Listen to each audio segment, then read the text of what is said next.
You are listening to Something Rather Than Nothing. Creator and host, Ken Vellante.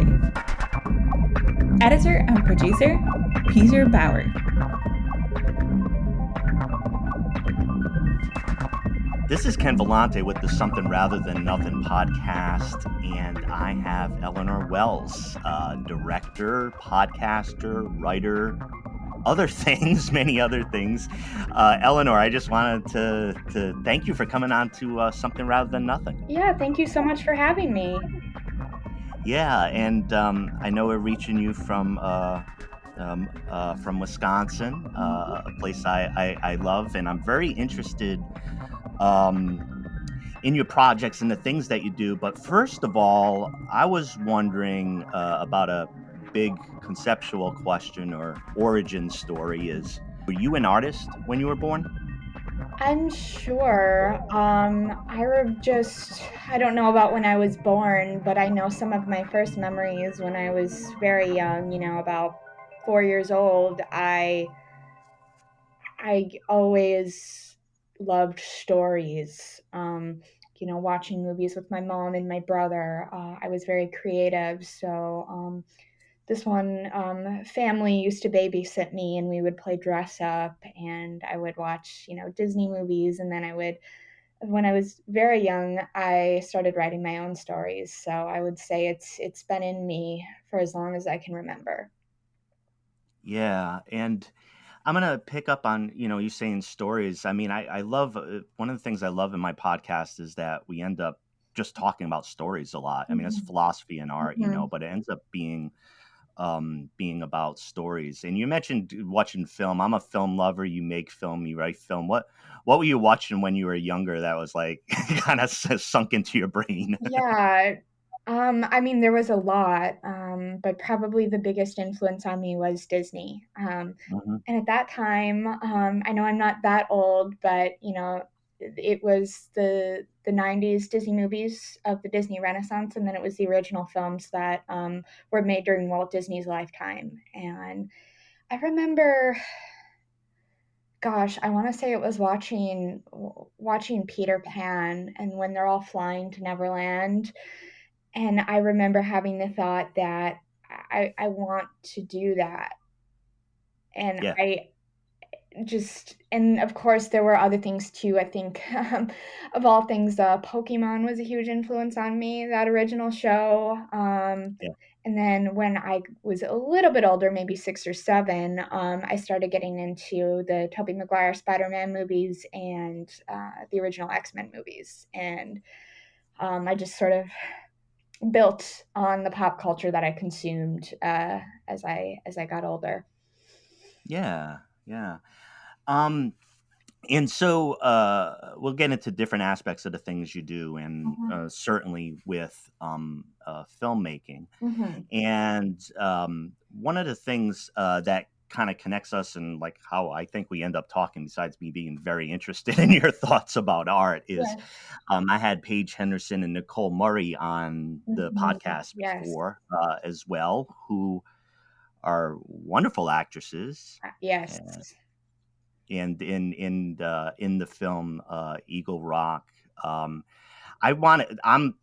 tell you, I'm like, I really like their work, and then I encountered your work, and Mm-hmm. I love the story that's in Eagle Rock, and so I've been very interested in your project through contacting them and seeing all Mm-hmm. that. So, can you tell us about your filmmaking, just as far as with working on Eagle Rock and that story? Sure. So that my journey with Eagle Rock started about 4 years ago at this point.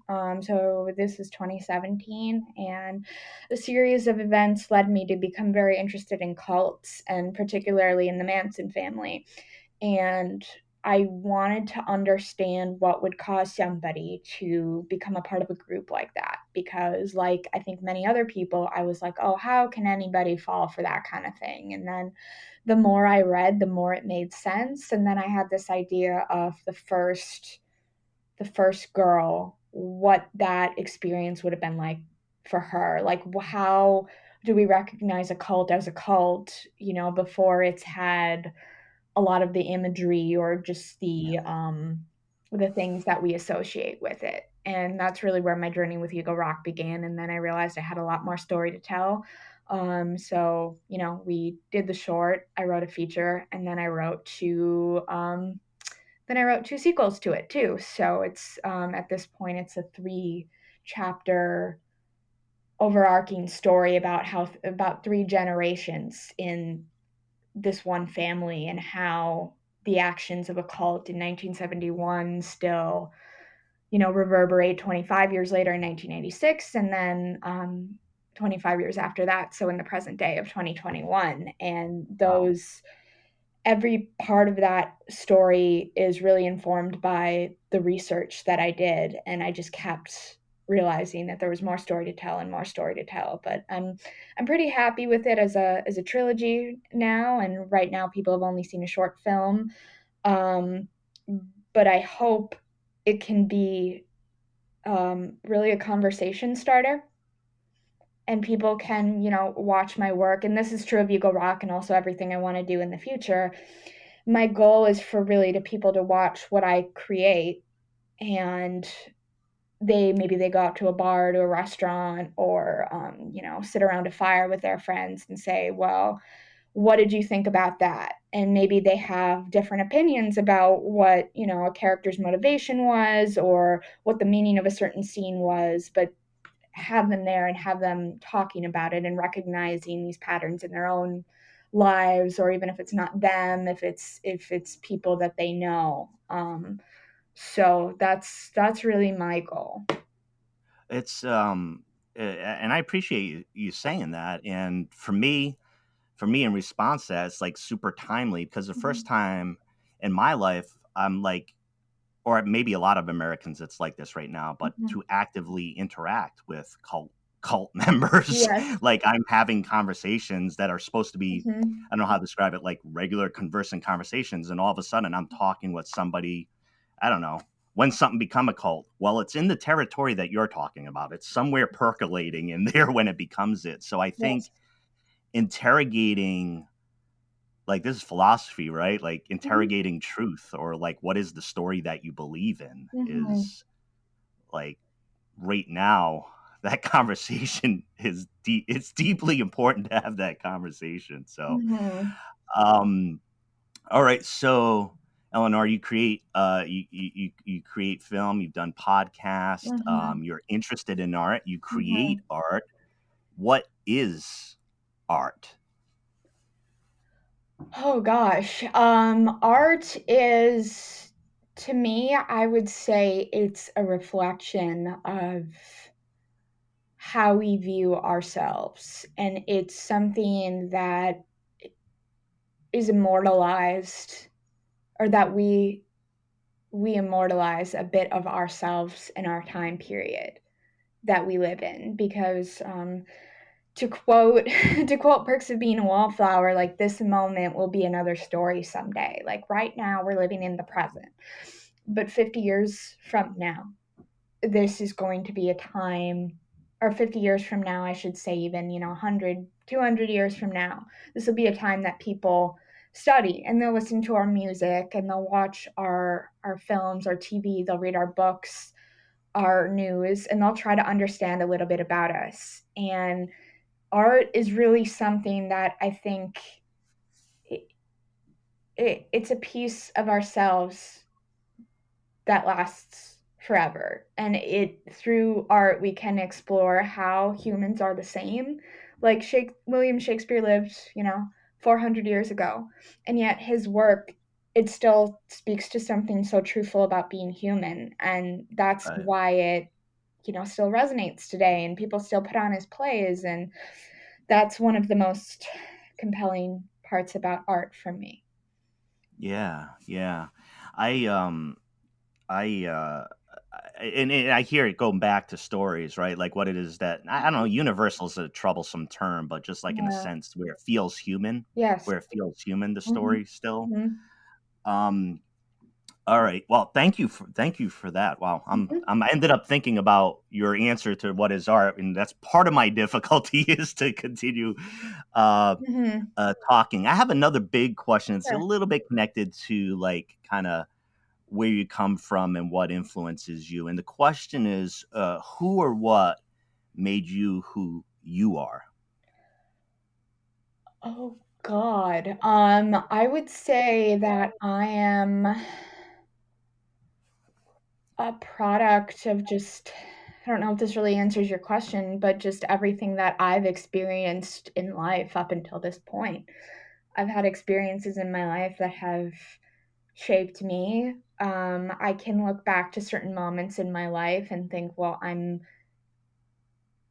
never going to be that the girl that I was before that thing happened. But what I Right. can do is use my experiences in my life and try to be a better person, to be a more informed person, to help other people. Oftentimes I think, back to certain, moments in my life and think like, well, what would have happened if I had made a different decision here? And I've realized like, nobody's, well, I mean, it's such a cliche, but it's true because nobody's perfect and you can't change the past, but you can move forward. And I think everything happens for a reason. I don't know if that answers your question. No, no, no. I mean, it gets right at it. Mhm. I was wondering, Eleanor. I was wondering about the when you're doing a period piece, Mhm. and this is what fascinates me about what you do. I Yeah. often think of like the late '60s or Mhm. '70s. I was born in '72, so Mhm. I'm at this time where like that's a before my time, but I'm Yeah. like deeply interested in the Right. social pieces that were going Mhm. on there. How have you gone back uh to look at that period and to feel like you're get because I watched Eagle and I love it because I there's Mhm. details that I know you Mhm. picked up on and Yeah. you show and how did you get how do you get that stuff from that time? Consuming everything I possibly could from that Yeah, time period, and not just from, the isolated period of 68 to 71, but stuff from the mid 50s when Alex, would have been a child and growing up, and I guess I should say mid to late 50s, early 60s. Talking a lot to my grandparents because they were alive in that time, asking them what they remember. But I watched shows, I read books, I watched movies, I looked into the news, just everything that I possibly could, and just really absorbing what it would have been like to be in that time. And I think that yeah, is what helped me. And, there were some like modern day period pieces that I watched. Mad Men as a show is just a huge, huge influence on me as a creative person. But even just random, movies that were made in the 60s, because that art was, that was a product of its time. And I think I've been able, even if I haven't been able to put my finger on it exactly, I've been able to gather something from every piece of media that I consumed from that time. yeah. Something like it comes down to like something like the vibe, or, Yeah. Yeah. Yeah. in audio, a lot of time it's like, Mhm. what's the vibe? Right. We talked about, I love your response to what is art. Mhm. Another question related to that, though, I was wondering is, what do you think the role of art is, and is it different now in our times, Uh-huh. 2021, what have you, than it has been? Um, I think the role of art is for us to understand reality.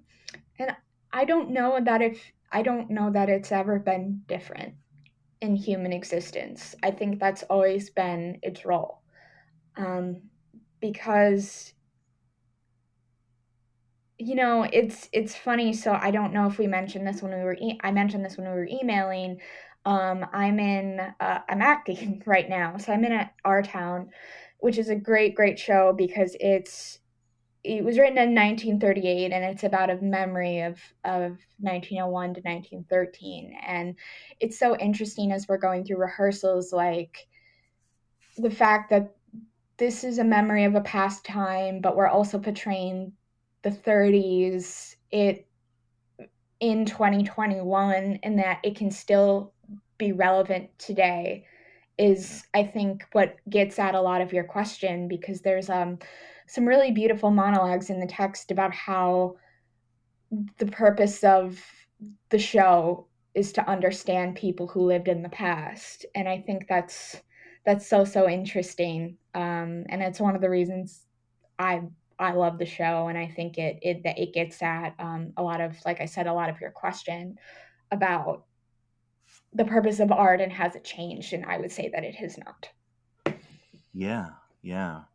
Um, uh, Want to just ask a question. Sometimes, like in the show, I try to kind of check in with kind of like local art scenes. The show is like international, and so I Mhm. like try to get a little bit of a vibe. And going into Milwaukee, people always cringe when you mention Milwaukee as like an art town because Yeah. it's there's that Milwaukee image in our head. And I've always found when I lived there and was around there, I found Milwaukee to be a vibrant uh, art scene for me. Mhm. I deeply adore like the music, the metal, but also Mhm. kind of formal arts and things like that. Right. So what's your take on what's your take on clunky Milwaukee in I art? I think that there are a lot of really talented, really wonderful and passionate people here, and I've noticed that just from doing shows since I've been here, but I think it's something that I've always been aware of. Yeah, and I know one of the things I've talked about, even musically, the differences between Madison folk music and metal that you find in Milwaukee. Mhm. Um, one of the additional questions I have, and like a big one, and I'm going to ask you some a couple others, but one of the things that I've started to ask guests is your thoughts on this. Huh. T- there's like it seems like events are moving fast. I don't know, it's like pandemic, social Mhm. upheaval, and things like that, Mhm. analogous to the time that you're depicting in the film, the '60s into '70s. Yeah. One of the questions I've been thinking about is how do you think we derive meaning or understand what's going on when times are like this? Oh, that's a great question. It's funny because I remember when, like, the lockdowns first started. That was like March 2020. I had previously planned a trip to Colorado to see a part of my family, and shit hit the fan when I was there. Yeah, So I was already there, and I remember just everybody was really scared because we didn't know what was going on yeah, at the time, and how things were going to end up, and I didn't know if I was going to go back to my job ever. And I just remember thinking, as I was in the car with my family, and wait, like, even if I never go back to my job, even if this all goes horribly, horribly wrong, I'm with the people that I love and that matter to me. And I think not that work isn't important, not that, all of our social obligations, not that those aren't important, but I really think we derive meaning from not only our passions and what we're good at, but the people around us, the people that we love, the impact that we make on others. And that was just a really, like, almost like an epiphany I had when I was there. Not that I wasn't aware of it before, but I really think the people that we love, and our vocations in life, for some people that can be their career paths. Maybe somebody's a doctor and they're passionate about saving people's lives and they're really good at it. Or maybe somebody else's calling in life is to be a mother and to take care of her children. I mean, it's different for all of us, but it's all valid and it's all important to that person as long as Yeah. that's where they really want to be. Yeah. Thank you. Thank you for that. Mm-hmm. Now, one of the things I wanted to ask you is, you've done some podcast work, Joe, about a girl, and I wanted to ask you about your storytelling through like audio and just using, a podcast for a medium. Well, I listen Mm-hmm. to those stories, and it's usually about a male artist Uh-huh. figure and the women in their relationship and how they were submerged Yes. back behind. Um, what I wanted to ask about your storytelling, because I love those stories, and you're a visual storyteller as well with video. When you going into telling that story with podcasting and the sound and such like that, do you Mhm. feel it as a really distinct project or way of telling a story, or is it not as different as I'm thinking? Well, the medium was definitely distinct, and getting used to the medium, I definitely think was a challenge and one that I found very, very rewarding. But at the end of the day, it was a story, like any other story that I was telling, and that was just such a wonderful experience. Because it was something that I was passionate about, and this could be a story for a whole nother podcast, but I tend to get a little bit frustrated with certain media makers in today's day and age who say the only way for a female character to be strong is if she wields a gun and goes to fight with the boys or whatever, and that can be great if it's done well, but there's also a lot of validity to being in love and loving someone and something, and that is powerful in its own way. Yeah. And I wanted to honor that, and I wanted to honor those women who I feel like haven't really gotten their due. And I was just so grateful to Jake Brennan and Brady Sadler of Double Elvis for just giving me a chance and believing in me. And I'm so happy to see that it's sprung off into a life of its own. And the other person I have to shout out is Scott Janovitz, who did the music and a lot of he did the sound effects and such for it. And just I'm so grateful to those guys for giving me a platform, and that I think a lot of people have resonated with. Well, it's fantastic work, Eleanor, and Mm-hmm. distinct works of art. And the subject matter for me is I'm deeply fascinated with, because it's so astounding once you see and go back into the female artists and those who were around, what they were doing, and Mm-hmm. what stories, right, back to the story, what Right. story hasn't been told there. So I want to ask the big question to make sure, Mm-hmm. like, put it out there and like Sure. have it out there, which is the why is there something rather than nothing? Um,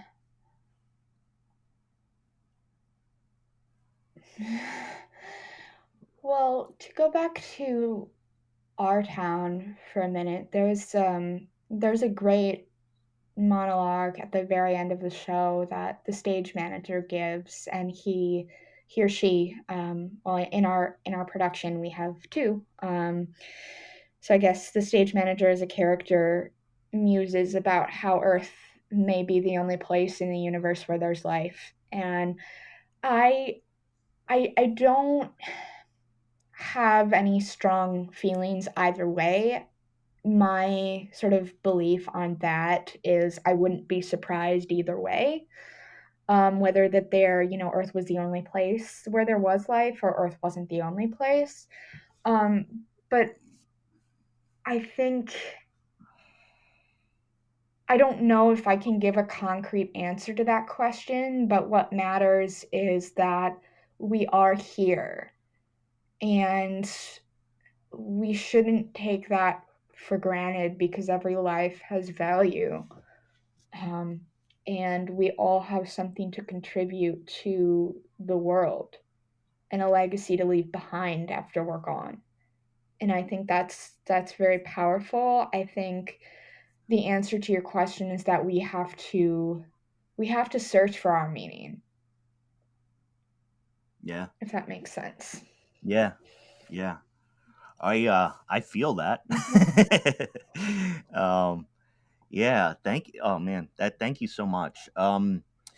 So one of the things I wanted to to ask you Mhm. about, and maybe a quick answer, if you feel so, Mhm. on those stories in the place of like about a girl Mhm. and women who are supportive male artists, Mhm. the industries, what how's it feel now? I mean, are those stories just there? Are those stories abound now, or do you see like are times different for women creators Mhm. in that situation in a patriarchy? I mean, is does it feel different? I think it does to a degree. I think it's not perfect, but I will say that we've come a long way from, the 60s where somebody like Jane Asher can be this really wonderful actress with a really solid career, but only be known as Paul McCartney's girlfriend. Um, I think we've come a long way from someone like a Peggy Lipton having to give up her career to be married and have kids at the request of her husband. Obviously, there was a lot more to that story, but that was an aspect of it. Hmm. Um, and I think one of the reasons it's called About a Girl, um, not just because the title fits, but as a tribute to Kurt Cobain. And I think a lot of the Yeah. ways he was very progressive, and you hear him talk about how women and people of color and other marginalized people are treated, and I'm like, I'm listening to him talk, and this is 80s 90s, and he was a really cool dude. And I think things definitely had to change to make way for somebody like him and all the people that have come since. And obviously we did the episode, which was one of my favorites to do, about Kidada Jones and Tupac Shakur, and that was the most recent one we did in the first season. Um, I guess to answer your question, I think things have changed in a good way, but I don't think the issues have really fully gone away, because sometimes you still hear people, unfortunately, talking about these women, just in terms of how they relate to men. And I Yeah. wanted to give them a little bit more of their own identity. And I hope my podcast is helpful in that regard. Oh yeah, yeah, absolutely. Well, thanks for mentioning that. Mhm. I was wondering about your film company, which I understand to be named Cinderella Pictures. What's the story behind Cinderella? Yes. So as I mentioned Disney earlier, and Peter Pan, but the other movie that was really influential to me, and I always liked it as a kid, but it's a movie that's grown more and more in importance for me as I've gotten older, is Walt Disney's Cinderella. And I love the story, and I love the character. And to me, I find, Walt Disney's version to be the definitive telling. But I think it a lot of it came from this narrative that, oh, she just sits around and waits for a prince, which is not what that story is about at all. It's a story about a girl trapped in a bad situation who, by virtue of being a good person, gets the life that she deserves. And I think that there is something very powerful about that. It's certainly something that I have connected to in the past, in during more challenging times in my daily life, and to how I feel then, to how I feel when I get to be either on a film set, on stage, writing, sharing my art with people. It very much feels like Cinderella. And I remember the first time I was ever on a film set, I got to go be on set that day, and then I had to, because I was still in high school, so I had to go home, get up, and go to school the next day. And I remember saying something to the effect of like, "Oh, I feel like Cinderella at the ball." And I think movies can have that power. And I think I not only do I get to live my dream, but I hope that through the work I make, I can make the dreams of lots of other people come true. And of course, I'm very sensitive to what's going on with IATSE right now, and I'm in full support of what they're doing. And it's very important to me as a creator to create a healthy environment on Yeah. set.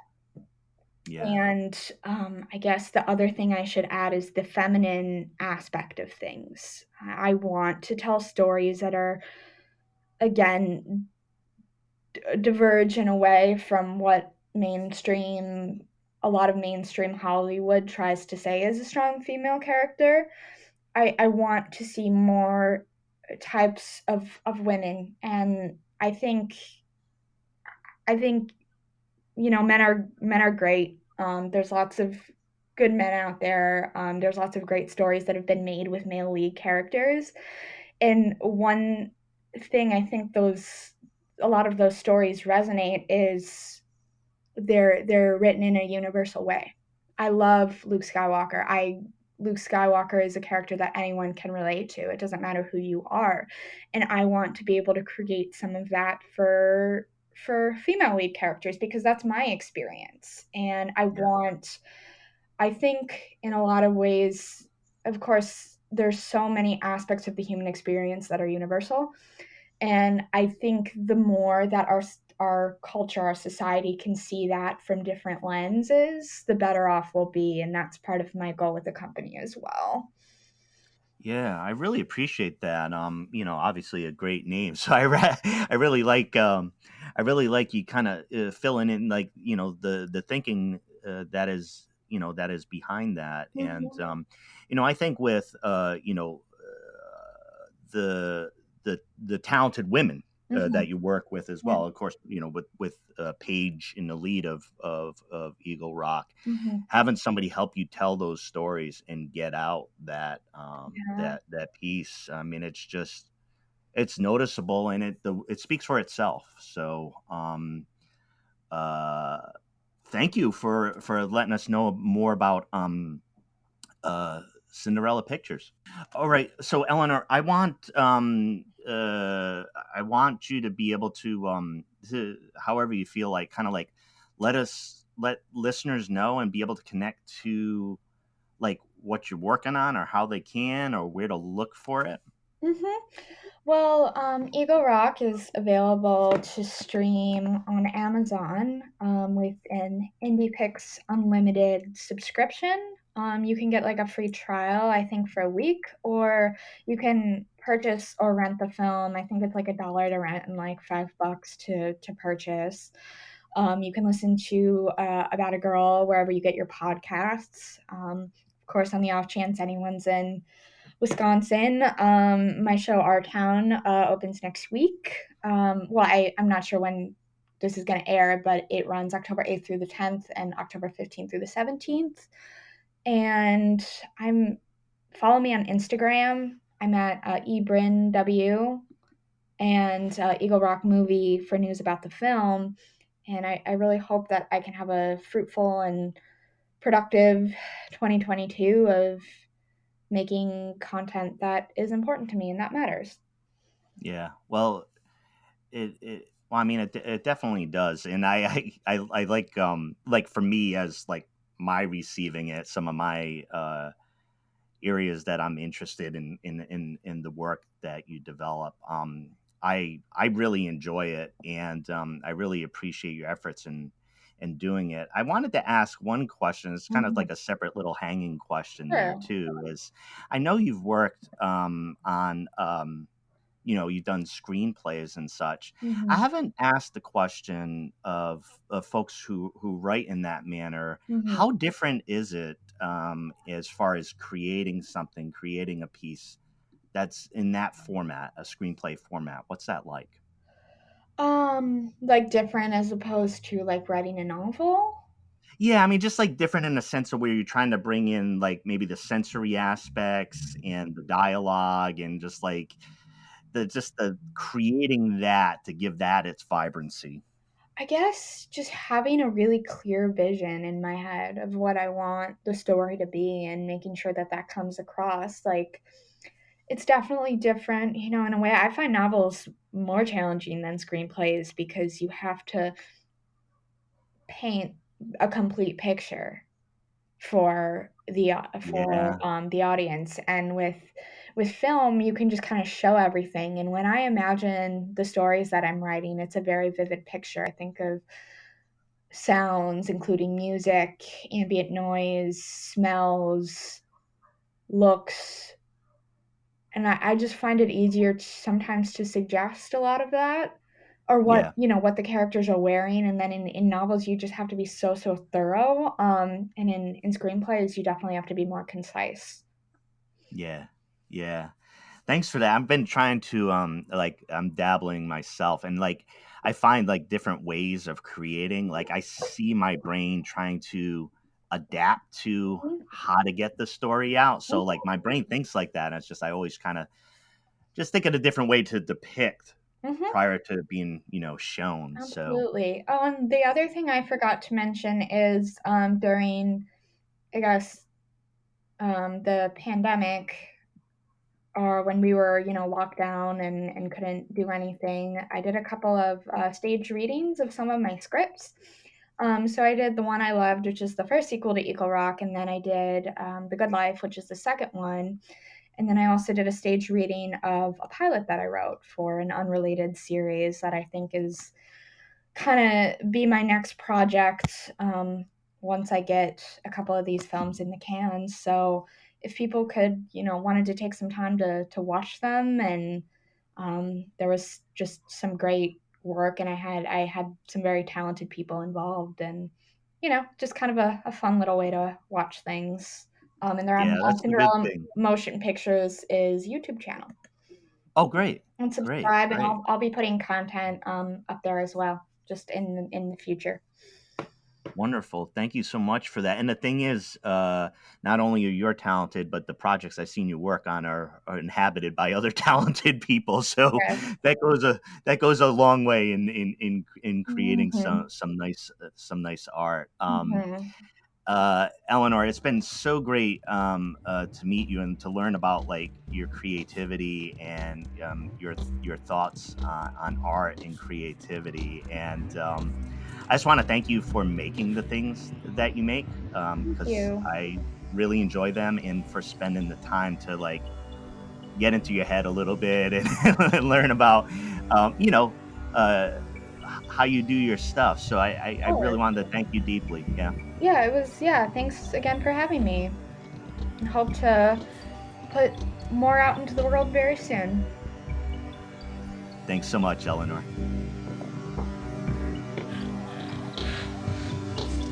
This is Something Rather Than Nothing,